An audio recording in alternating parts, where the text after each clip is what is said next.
Assalamualaikum warahmatullahi wabarakatuh. Sampurasun 10 menit katanya. Saya ingin mulai begini tadi, kebetulan panitia kasih baju yang agak kekecilan sama saya. XL, sekarang sudah mulai lapang. Tadi saya bercanda, kalau saya dikasih baju XL, tidak hanya gelap Indonesianya, tapi juga sempit. Saya ingin menuturkan kenapa Indonesia gelap dan sempit. Dulu ada kisah yang dituturkan oleh seorang filsuf namanya Confucius. Seorang penunggang kuda datang melewati hutan rimba. Lalu dia bertemu seorang pemuda di hutan rimba itu. Dia mengatakan, kenapa Anda tinggal di dalam hutan rimba? Kan banyak harimau, banyak macan. Gitu ya.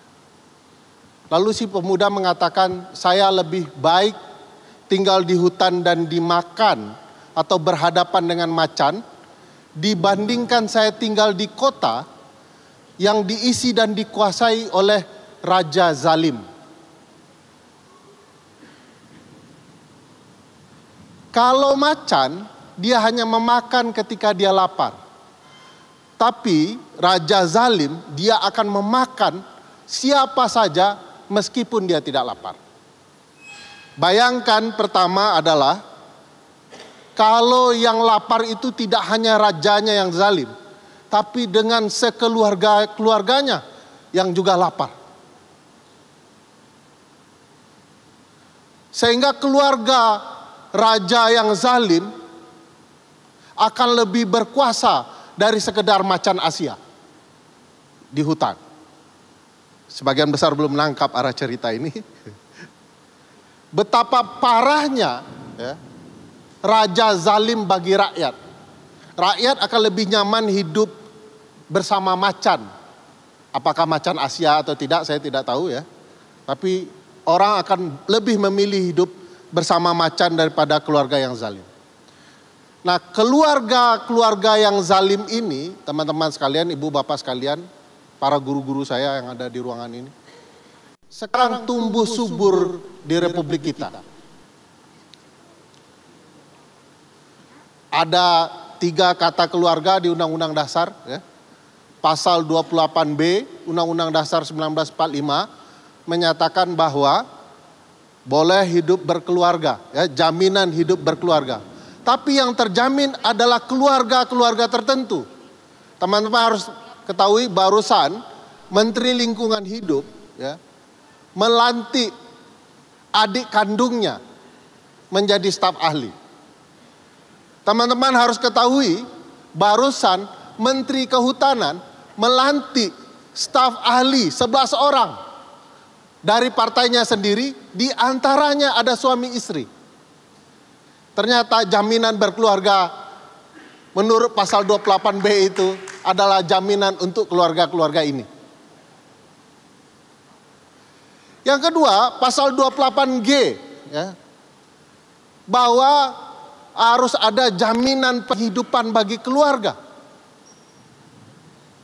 Ternyata yang dijamin untuk hidup adalah keluarga yang lain. Ya. Ada keluarganya yang jadi ketua MK, ya.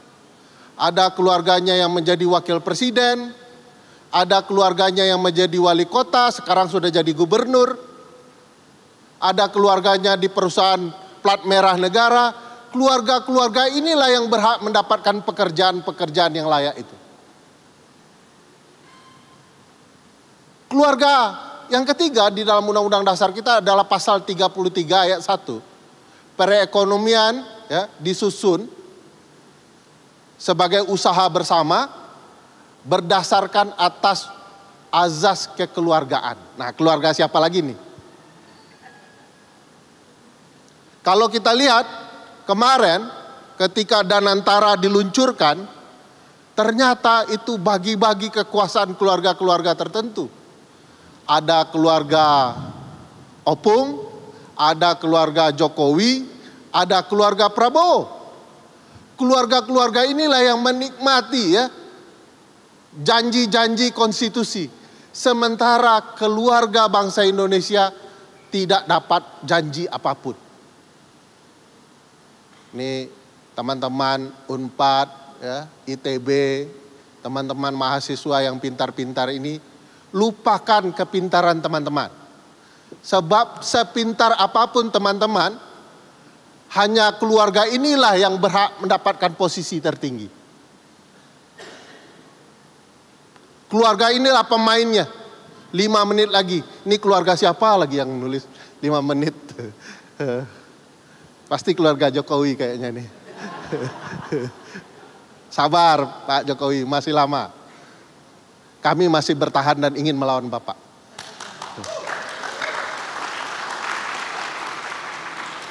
Nah, kalau konsep kekeluargaan ini yang kita kenal sebagai nepotisme itu terus tumbuh subur, maka seluruh orang sebenarnya sedang terjajah oleh kepentingan keluarga. Mau cari kerja susah, mau layanan kesehatan harus masuk kartu keluarga tertentu dulu. Kalau enggak akan lambat layanan kesehatannya. Mau kemudian berprestasi susah, kalau tidak ada kong kaling kong ya, dengan keluarga tertentu, teman-teman tidak juga bisa mampu memenuhi hasrat dan kepentingan konstitusional teman-teman semua. Nah, saya mau cerita, membiarkan keluarga-keluarga melanggar hak-hak konstitusional rakyat publik, sebenarnya secara tidak langsung kita adalah bagian dari kerusakan keluarga ini. Saya punya kepercayaan, ini sifatnya kepercayaan personal, pengalaman pribadi. Apa yang saya percaya, Indonesia akan dikawal dengan sangat baik dari 3 arah pergerakan Republik.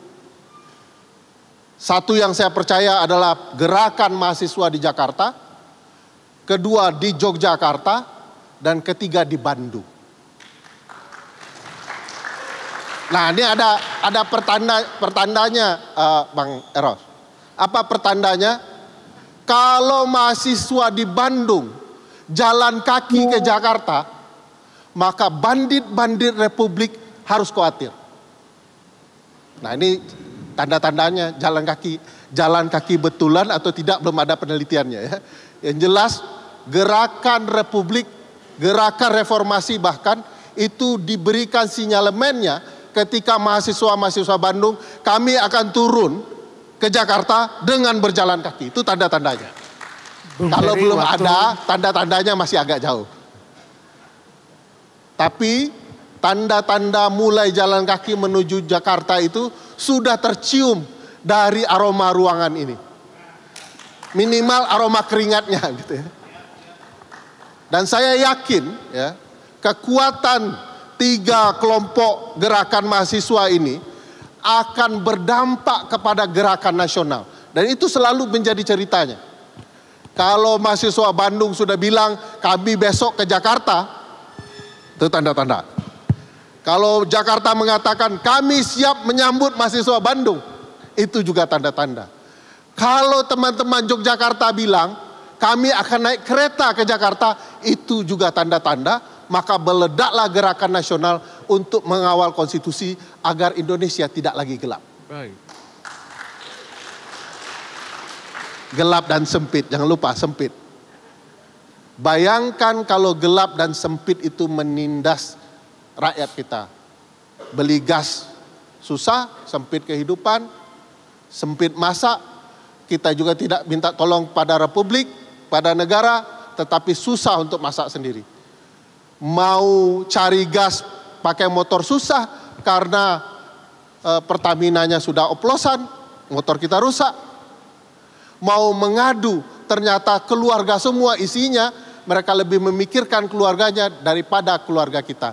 Teman-teman, hari ini kita tidak bisa menunda. Menunda membiarkan keluarga-keluarga ini kuat dan suatu waktu kita tertindas kembali, baru kita menyesal.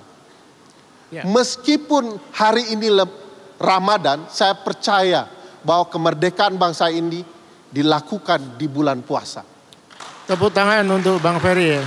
Dan paling penting ya, paling penting saya percaya satu hadis yang luar biasa, bunyinya kurang lebih begini. Ya. Bahwa jihad tertinggi seorang umat manusia adalah melawan raja yang zalim. Terima kasih. Assalamualaikum warahmatullahi wabarakatuh. Terima kasih ya.